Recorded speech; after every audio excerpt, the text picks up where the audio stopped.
بسم اللہ الرحمن الرحیم۔ محترم جناب السلام علیکم ورحمۃ اللہ وبرکاتہ۔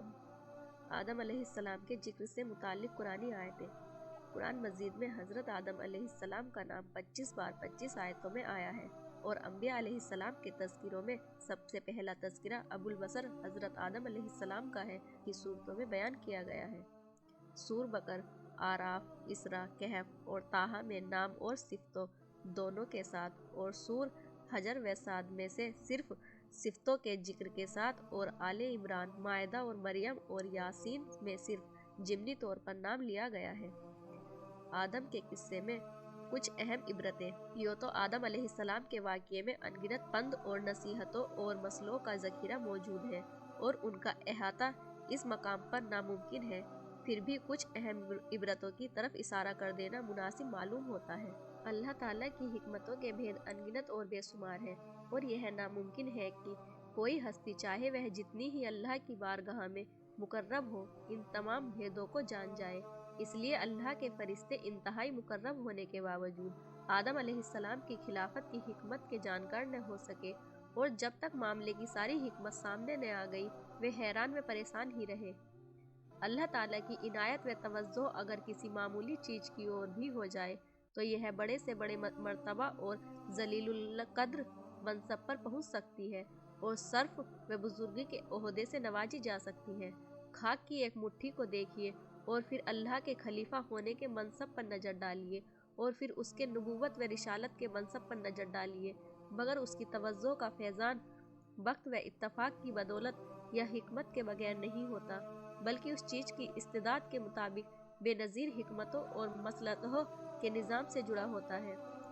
انسان کو اگرچہ ہر قسم کا شرف ملا اور ہر طرح کی بزرگی اور بڑپن نصیب ہوا، پھر بھی اس کی پیدائشی اور طبعی کمزوریاں اپنی جگہ اسی طرح قائم رہی، اور بشر اور انسان ہونے کی وہ کمزوری اپنی جگہ باقی رہی۔ اصل میں یہی وہ چیز تھی جس نے حضرت آدم علیہ السلام پر اس بزرگی اور بڑے درجے کے ہوتے ہوئے ایسی بھول لگا دی، اور وہ ابلیس کے وسوسے میں آ گئے۔ خطاکار ہونے کے باوجود اگر انسان کا دل شرم اور توبہ کی طرف مائل ہو تو اس کے لیے رحمت کا دروازہ بند نہیں ہے، اور اس بارگاہ تک پہنچنے میں نا امیدی کی اندھی گھاٹی نہیں پڑتی۔ البتہ خلوص و صداقت شرط ہے، اور جس طرح حضرت آدم علیہ السلام کی بھول چوک کی معافی اسی دامن سے وابستہ ہے، اسی طرح ان کی تمام نسل کے لیے بھی عفو اور دنیا کی رحمت کا بھاری بھرکم دامن پھیلا ہوا ہے۔ کسی عارف نے کیا خوب کہا ہے: باز آ ہر آنچے ہستی باز آ، گر کافر و گبر و بت پرستی باز آ، ای در گہے مادر گہے نا امیدی نیست، صد بار اگر توبہ سسکتی باز آ۔ اللہ کے دربار میں گستاخی یا بغاوت بڑی سے بڑی نیکی اور بھلائی کو بھی تباہ کر دیتی ہے، اور ہمیشہ کی ذلت و گھاٹے کی وجہ بن جاتی ہے۔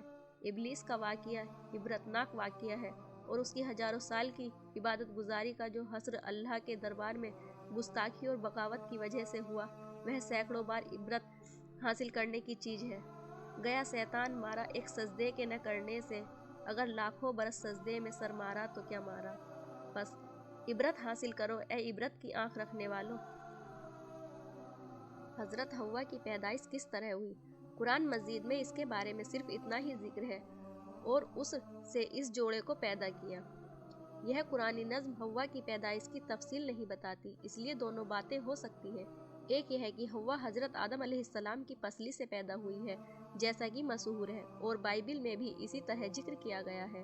دوسرے یہ ہے کہ اللہ نے انسانی نسل کو اس طرح پیدا کیا کہ مرد کے ساتھ اسی کی جنس سے ایک دوسری مخلوق بھی بنائی، جس کو عورت کہا جاتا ہے، اور جو مرد کی جیون ساتھی بنتی ہے۔ جہاں تک پہلی بات کا تعلق ہے تو بخاری و مسلم کی روایتوں میں بھی ضرور آتا ہے کہ عورت پسلی سے پیدا ہوئی ہے۔ اس کا مطلب مشہور تحقیق کرنے والے اور پارکھی علامہ قرطبی رحمۃ اللہ علیہ نے یہ بیان کیا کہ اصل میں عورت کی پیدائش کو پسلی سے تشبیہ دی گئی ہے، یعنی اس کا حال پسلی کی ہی طرح ہے۔ اگر اس کی ٹیڑھ کو سیدھا کرنا چاہو گے تو وہ ٹوٹ جائے گی۔ تو جس طرح پسلی کے ترچھے پن کے باوجود اس سے کام لیا جاتا ہے اور اس کی ٹیڑھ کو دور کرنے کی کوشش نہیں کی جاتی، اسی طرح عورتوں کے ساتھ نرمی اور ملائمت کا معاملہ کرنا چاہیے، ورنہ سختی کے برتاؤ سے خوشگواری کی جگہ تعلق کے بکھرنے ٹوٹنے کی شکل پیدا ہوگی۔